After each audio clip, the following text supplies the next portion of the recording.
The hotel manager was humiliating an old man in front of everyone, thinking he was just a random wanderer. But that old man was neither poor nor helpless. He was one of the greatest tech tycoons the world had ever known. And when his true identity was revealed, the entire Stoneheart Hotel was shaken to its core. At exactly 10 o'clock a.m., in the heart of New York City, an old man slowly walked toward the grand glass entrance of the Stoneheart Hotel, one of the tallest and most luxurious hotels in the city. His name was John Sterling. He wore a plain, worn-out jacket and carried a torn backpack. His beard was untrimmed, his steps steady.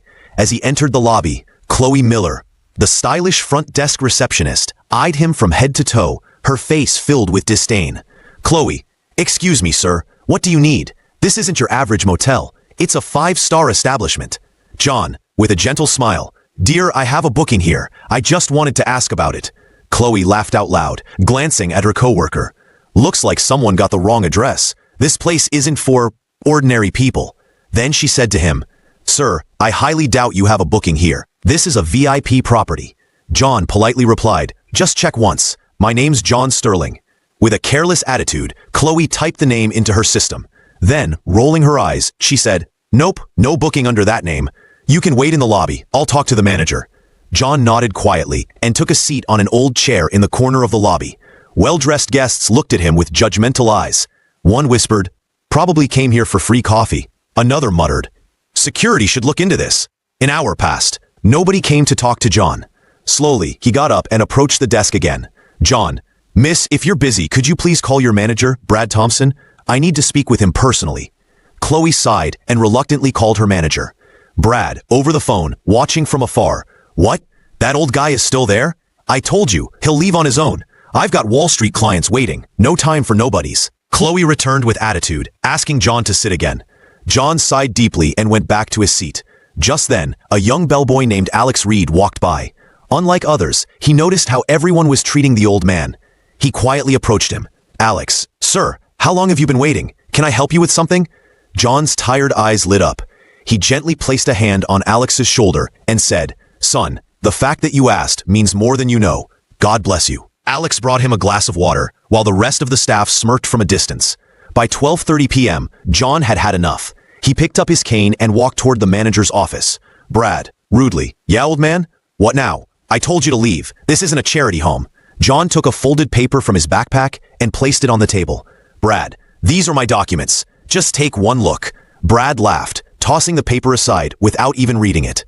"I know your type. I don't need papers to tell me who you are. Get out before I call security." John stared straight into Brad's eyes. His voice was calm but sharp. "All right, I'll leave. But remember, sometimes the tiniest iceberg sinks the mightiest Titanic." With that, John walked out, leaving Brad smirking in arrogance. The next morning at exactly 10:30 a.m., chaos broke out at the grand entrance of the Stoneheart Hotel. A black limousine stopped outside. Out stepped the same old man, John Sterling, this time in a fine tailored suit, surrounded by Wall Street executives holding black briefcases. John pointed straight at Brad. John, firmly, "Brad Thompson, yesterday I told you you'd face the consequences of your actions. Today is that day." At that moment, one of the executives opened his briefcase and spoke loudly. "Mr. John Sterling isn't just a guest. He's the founder of Starlink Technologies and the majority investor in this hotel, holding over $500 million in shares. Starting today, he'll personally oversee the Stoneheart Hotel." The entire staff froze. Brad, Chloe, everyone in the lobby. Shock and embarrassment covered their faces. John turned toward Brad with a piercing look. "Brad, you crushed humanity under your ego. You don't belong here.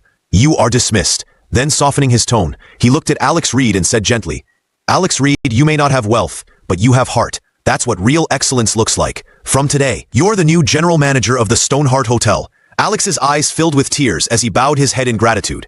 John then turned to Chloe and said calmly, "Never judge a guest by their clothes again. The real worth of a person lies in their compassion."